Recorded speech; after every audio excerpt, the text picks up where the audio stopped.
고대 로마의 문인이자 정치인이었던 플리니우스 2세가 질투와 관련해서 이런 말을 했습니다. 질투는 내가 열등하다는 것을 인정하는 것이다. 그러니까 내가 누군가를 질투하고 시기하고 있다는 것은 내가 그 사람보다 열등하다는 것이고, 내가 그 사람보다 못하다는 것을 스스로 인정하고 있는 참으로 못난 행동이다라는 것을 지적하고 있는 것입니다. 그런데 질투라는 것은 질투 그 자체로 끝나는 것이 아니었습니다. 항상 질투하는 사람들 주변을 보면 꼭 어떻습니까? 문제가 터지기 마련이지요. 특별히 능력이 뛰어나거나 열심히 성실하게 최선을 다하는 사람 주변을 보면 꼭 질투로 인해서 문제를 일으키는 사람들이 있기 마련입니다. 그런데 오늘 본문의 주인공인 다니엘 주변에도 다니엘의 정말로 질투에 눈이 먼 사람들이 가득 차고 있다는 것을 오늘 본문에서 살펴보게 됩니다. 왜냐하면 다니엘의 능력이 탁월했기 때문입니다. 성경도 오늘 본문의 그 주인공인 다니엘을 뭐라고 평가하고 있는지 오늘 3절 말씀 함께 봉독해 보겠습니다. 다니엘은 마음이 민첩하여 총리들과 고관들 위에 뛰어남으로 왕이 그를 세워 전국을 다스리게 하고자 한지라. 아멘. 즉 다니엘은 마음이 민첩할 정도로 탁월했는데 어느 정도였냐면 모든 총리와 고관들보다 어디에 있었다고요? 위에 있었다라는 겁니다. 위에 있을 정도로 다른 어떤 사람도 따라올 수 없을 정도로 다니엘의 능력은 출중하고 탁월했다라는 겁니다. 그렇다면 여러분, 다니엘이 그 정도로 모든 사람보다 위에 있을 정도로 능력이 탁월하고 출중했다면 그냥 사람들이 다니엘의 그 능력을 인정해 주면 되는 거 아니겠습니까? 그냥 인정해 주고 존중해 주면 되는 겁니다. 그런데 사람들은 그게 아니더라는 거예요. 왜요? 배가 아프다는 거죠. 그래서 다니엘에 대해서도 눈에 가시처럼 여기던 사람들, 질투에 눈이 먼 소위 질투쟁이들은 다니엘을 그 자리에서, 그 위에 있던 자리에서 끌어내리기 위해서 악한 음모까지 꾸미게 된 것입니다. 그런데 다니엘이 능력만 뛰어나서 일만 잘한 것은 아니었습니다. 오늘 보면 4절도 한번 봉독해 보겠습니다. 이에 총리들과 고관들이 국사에 대하여 다니엘을 고발할 근거를 찾고자 하였으나 아무 근거, 아무 허물도 찾지 못하였으니 이는 그가 충성되어 아무 그릇됨도 없고 아무 허물도 없음이었더라. 아멘. 무슨 말입니까? 다니엘은 자신이 가지고 있었던 그 탁월한 힘과 능력, 자신이 가지고 있던 권력을 가지고 자신의 이익을 사용하는 데 있어서 악용하지 않았다는 겁니다. 오히려 자신의 힘과 능력과 탁월한 능력을 가지고 오히려 더 정직하게, 더 성실하게 품격 있는 그리스도인의 모습을 보여주고 살았다는 겁니다. 그러니까 다니엘은 삶 속에서 격이 달랐다는 겁니다. 그저 능력만 탁월하게 다른 사람들보다 위에 있었던 것이 아니라 다니엘의 삶은 다른 사람들보다 격 자체가 달랐다는 겁니다. 사실 오늘날 그리스도인의 삶의 모습이 그래야 하지 않겠습니까? 요즘 한국의 기독교가 그 어느 때보다 공격과 비난의 대상이 되고 있는데 저는 나라와 민족을 위해서 기도할 때 이렇게 기도합니다. 주님, 이 나라의 기독 공무원들과 기독 정치인들이 다니엘처럼 탁월한 능력을 가지고 삶의 그 현장에서 일터에서 정직과 성실로 일하게 해주시옵소서. 또한 이 땅의 모든 기독 직장인들이 정말로 깨어 있어서 다니엘처럼 품격 있는 그리스도인으로 살게 해주시옵소서. 여러분, 그러면 그 기도가 응답된다면 그들을 통해서 기독교에 대한 인식이 달라지지 않겠습니까? 그런데 오늘날 한국의 현실 가운데는 참 그게 녹록지 않은 것 같습니다. 하나님의 사람들은 하나님 앞에서도 성실과 정직으로 살아야 되는 것이고 사람들 앞에서도 성실과 정직으로 살아야 되는 것입니다. 무슨 교회 안에서만 성실하고 정직할 것이 아니라 교회 밖에서도, 세상 속에서도 참된 그리스도인의 모습으로 성실하고 정직하게 살아야 되는 것입니다.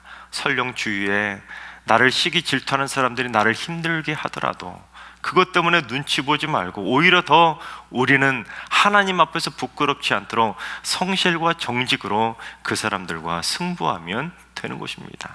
바라옵게는 우리 승육의 모든 성도님들이 다니엘처럼 살았으면 좋겠습니다. 삶의 모든 직장과 일터와 삶의 처소에서 다니엘처럼 그 탁월한 능력을 가지고 오직 성실과 정직으로 하나님 앞에서, 사람들 앞에서 품격 있는 그리스도인의 모습을 보여주게 되기를 주님의 이름으로 축원합니다. 그런데 다니엘이 그처럼 찔러서 피 한 방울 나오지 않을 정도로 그렇게 완벽하다 보니까, 소위 다니엘이 오늘날 사람이었다면 다니엘이 어때요? 청문회를 하든 특검을 하든 공수처를 하든 다니엘은 정말로 털어서 먼지 하나 나오지 않을 정도로 정말로 깨끗하고 완벽한 사람 그 자체였다는 겁니다. 그러다 보니까 다니엘을 끌어내리려고 했던 그 질투쟁이들이 하다 안 되니까 이제 악한 음모를 꾸미게 된 것입니다. 그런 사람들의 특징이 뭐예요? 윗사람의 마음을 움직이려 하는 겁니다.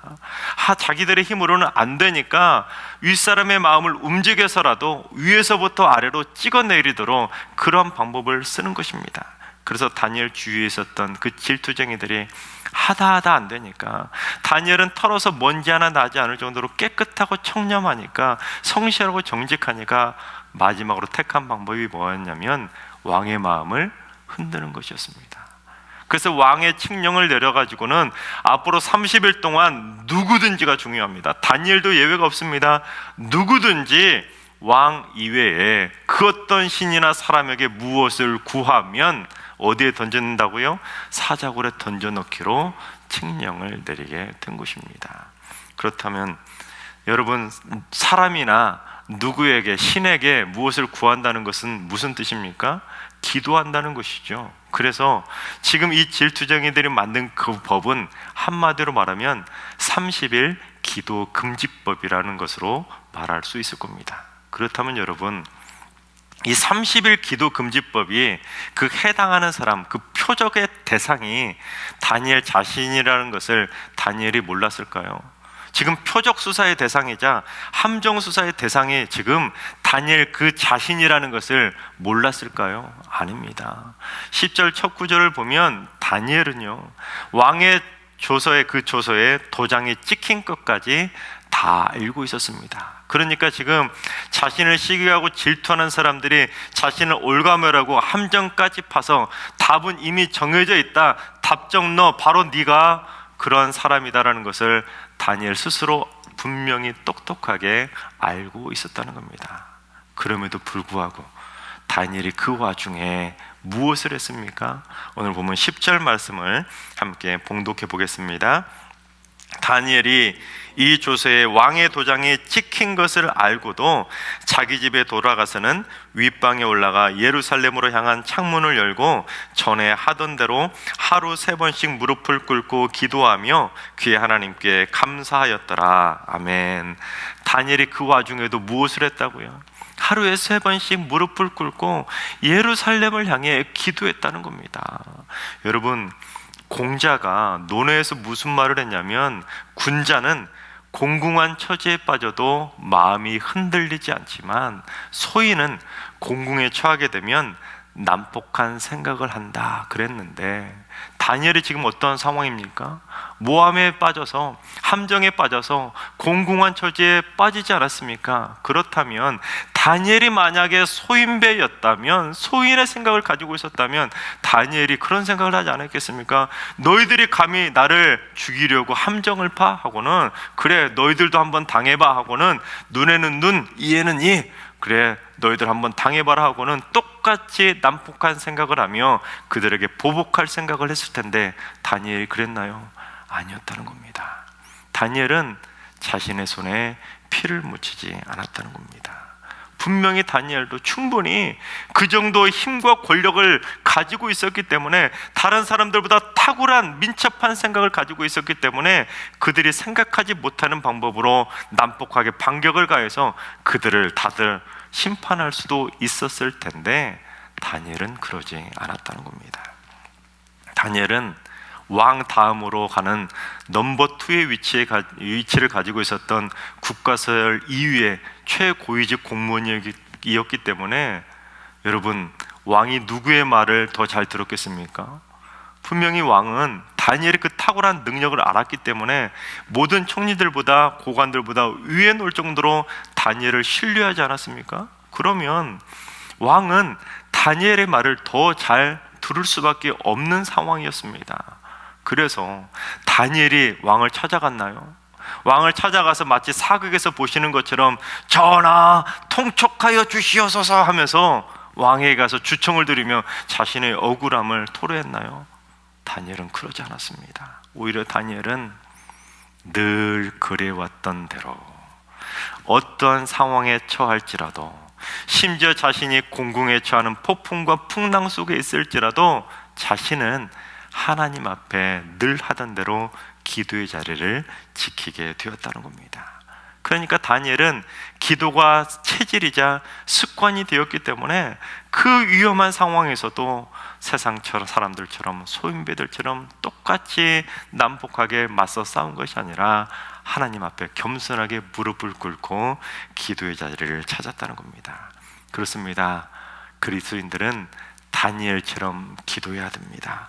인생의 풍랑과 폭풍 속에서도 하나님 앞에서 늘 하던 대로 기도하는 사람, 그게 바로 하나님이 찾으시는 품격 있는 그리스도인의 모습인 것입니다.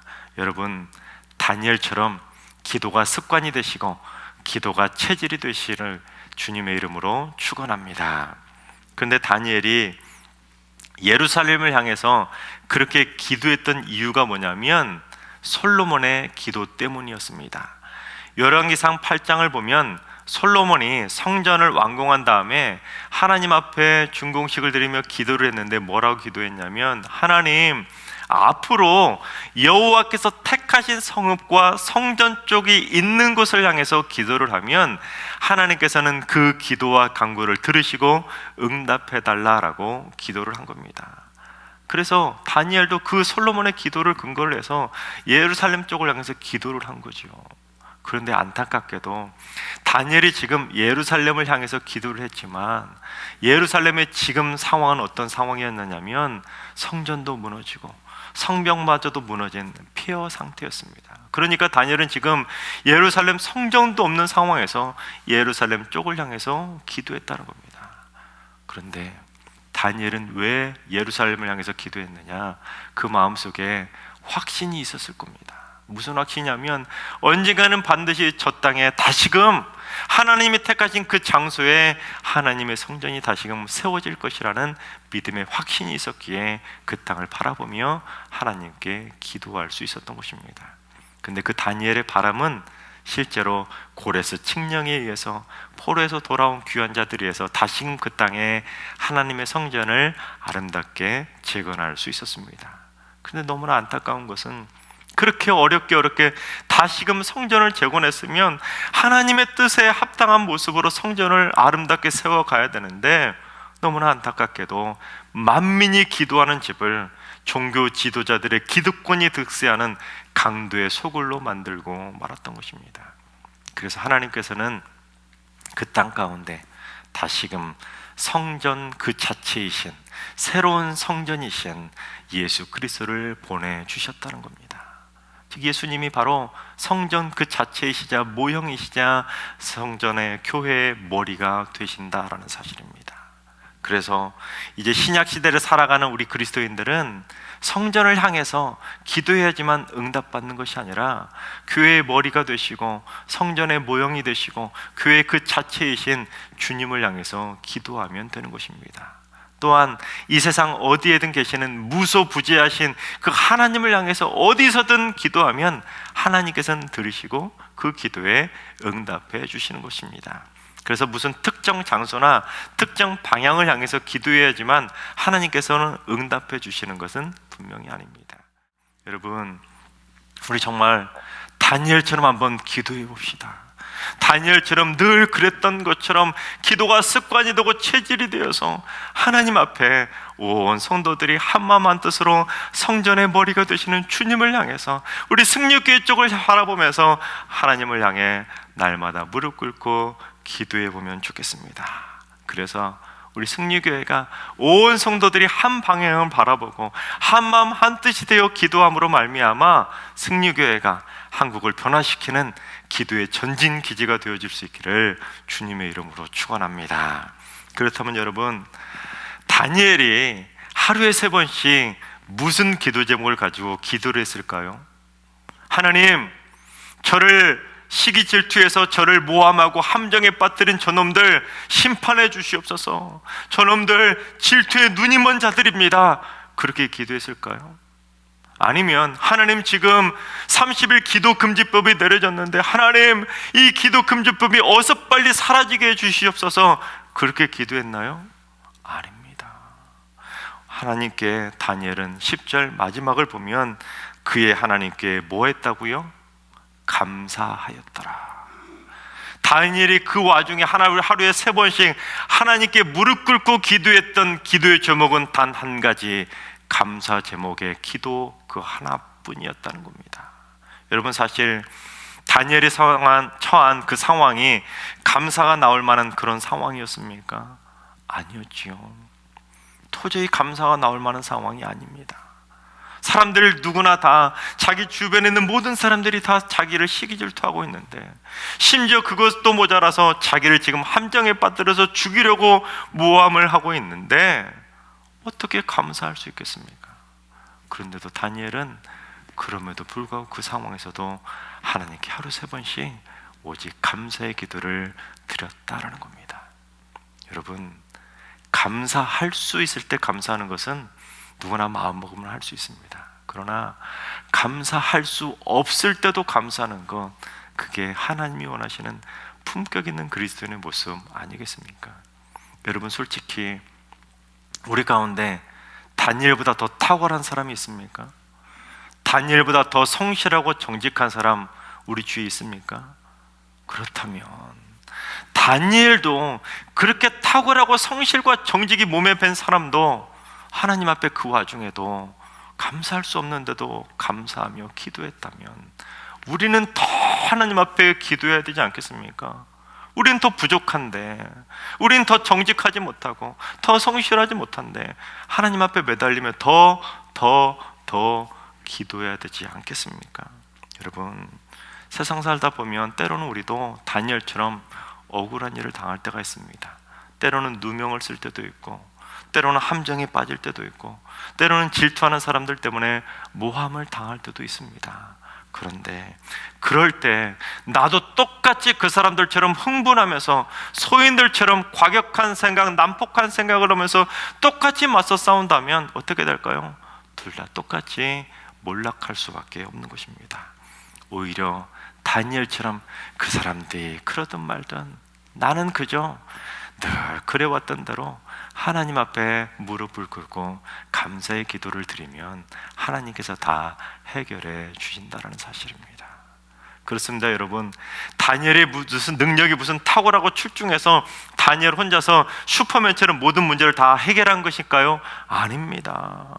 그저 무슨 일을 만나든지 다니엘은 주님의 해결해 주신다는 그 믿음의 확신을 가지고 기도했을 때 하나님께서 그 감사의 기도를 받으시고 그 문제를 해결해 주셨다는 겁니다. 여러분, 세상에 많은 사람들이 자신은 기도 없이 살 수도 있는 것처럼 마치 슈퍼맨이라도 되는 양 슈퍼맨 신드롬에 빠져 살아갑니다. 내가 누군데, 내 힘과 내 권력과 내 능력, 내가 얼마나 높은데, 내가 얼마나 힘이 있는데, 내가 얼마나 강한데 하면서 슈퍼맨 신드롬에 빠져서 마치 기도 없이도 살 수 있는 양 그렇게 거만하게 살아갑니다. 하지만 내가 아무리 능력이 뛰어나고 출중하다 하더라도 우리는 결코 슈퍼맨이 될 수 없습니다. 그저 하나님 앞에 겸손하게 감사하면서 날마다 기도의 안전벨트를 메고 살아야, 그래야 살아갈 수 있는 것입니다. 여러분, 안전벨트를 왜 매지요? 우리가 언제 어디서 사고가 날지 모르니까 안전벨트를 매는 거 아닙니까? 마찬가지로 우리 인간들은, 연약한 인간들은 1초 앞도 모르고 살아가는 연약한 존재들입니다. 따라서 연약한 우리 존재들은 날마다 쉬지 말고 기도하면서 하나님 앞에 기도의 안전벨트를 단단히 메고 살아야, 그래야 안전할 수 있는 것입니다. 다니엘은 누가 보더라도 탁월한 사람이었습니다. 세상 사람들이 볼 때는 저 사람 기도도 필요 없는 사람이야 그렇게 인정할 만큼 정말로 탁월한 사람, 그 사람이 바로 다니엘이었습니다. 그런데 다니엘은 자신을 슈퍼맨이라고 착각하지 않았습니다. 자신의 삶은 오직 하나님 손에 달려있다, 그렇게 믿음의 확신을 가지고 늘 언제나 변함없이 하루에도 3번씩 기도의 안전벨트를 메고 하나님께 매달리며 기도의 삶을 살았던 것입니다. 그랬더니 다니엘은 그 위험한 상황에서도 안전할 수 있었다는 겁니다. 심지어 사방으로 우겨쌈을 당할 정도로 사자굴에 던져지는 그 상황에서도 다니엘은 변함없이 감사하며 기도의 안전벨트를 메었기에 하나님께서 그를 붙잡아 주시고 안전하게 지켜주셨다는 겁니다. 여러분, 내 영혼의 안전벨트인 기도의 안전벨트를 꼭 단단히 메고 살아갈 수 있기를 바랍니다. 그래야 우리의 삶이 어떠한 상황에서도 안전할 수 있는 것입니다. 근데 여러분, 우리가 안전벨트를 매는 진짜 이유가 뭘까요? 내가 연약하다는 것을 인정하기 때문에 안전벨트를 매는 거 아닙니까? 내가 만약 사고를 당해도 무쇠처럼 털끝 하나 상하지 않고 끄떡하지 않는다고 하면 안전벨트를 맬 필요가 없겠죠. 그런데 그게 아니잖아요. 사고가 나면 다칠 수 있고 죽을 수도 있다는 것, 나는 연약하다는 것을 인정하기 때문에 안전벨트를 매는 거 아니겠습니까? 마찬가지입니다. 하나님 앞에 내가 겸손하게, 나는 기도의 안전벨트를 매지 않으면, 하나님께서 나를 지켜주지 않으면 나는 연약한 존재입니다. 약할 때 강함 되시는 주님을 의지합니다. 주님 저를 지켜달라고 기도의 안전벨트를 단단히 매고 살아가야 된다는 것입니다. 정호승 시인의 햇살에게라는 시가 있습니다. 이른 아침에 먼지를 볼 수 있게 해주셔서 감사합니다. 이제는 내가 먼지에 불과하다는 것을 알게 해주셔서 감사합니다. 그래도 먼지가 된 나를 하루 종일 찬란하게 비춰주셔서 감사합니다. 시인은 지금 먼지 같은 자신의 인생에도 따스한 햇살이 하루 종일 비춰준 것에 감사하며 시를 쓰고 있는데, 솔직히 말하면 하나님과 연약한 인간들의 모습이, 인간들의 그 관계가 그런 관계 아닙니까? 여러분, 우리 연약한 인간들은 솔직히 말하면 온 천지만물의 주인 되신 하나님 앞에 서면 먼지에 불과한 연약한 존재들입니다. 하나님이 붙잡아 주시지 않으면 단 하루도 살아갈 수 없는 연약한 먼지에 불과한 존재, 그게 바로 우리 연약한 인간의 모습 아닙니까? 그런데도 하나님께서는 먼지 같은 인간들이라 할지라도 한 사람 한 사람에게 변함없이 은혜의 따스한 햇살을 날마다 우리에게 비춰주고 계신다는 사실입니다. 여러분, 지금 코로나 팬데믹 상황인데, 이 코로나 팬데믹 상황에 먼지 같은 연약한 우리 인간들이 무엇을 할 수 있겠습니까? 벌써 전 세계적으로 7천만 명에 달하는 사람이 코로나에 감염되었는데, 심지어 150만 명에 달하는 사람이 코로나 때문에 목숨을 잃었는데, 어찌 인간이 연약한 먼지에 불과하다고 말하지 않을 수 있겠습니까? 하나님께서 사랑하신 여러분, 우리는 연약한 존재라는 걸 인정할 수 있길 바랍니다. 그리고 하나님 앞에 다니엘처럼 기도할 수 있길 바랍니다. 우리 승리교회 모든 성도님들, 정말로 비대면 상황이라 예배당에 나올 수 없지만 하루에 각자 삶의 자리에서 하나님, 우리 승리교회를 붙잡아 주시옵소서, 승리교회 성도들을 지켜주시옵소서, 그런 마음을 담아서 교회의 머리 되신 주님을 바라보며 우리 성전을 향해서 하루에 3번씩 기도할 수 있게 바랍니다. 그러면 우리 승리교회 모든 성도님들의 기도가 한 방향으로 모아져서 하나님께 아름답게 상달되어 줄수록 믿습니다.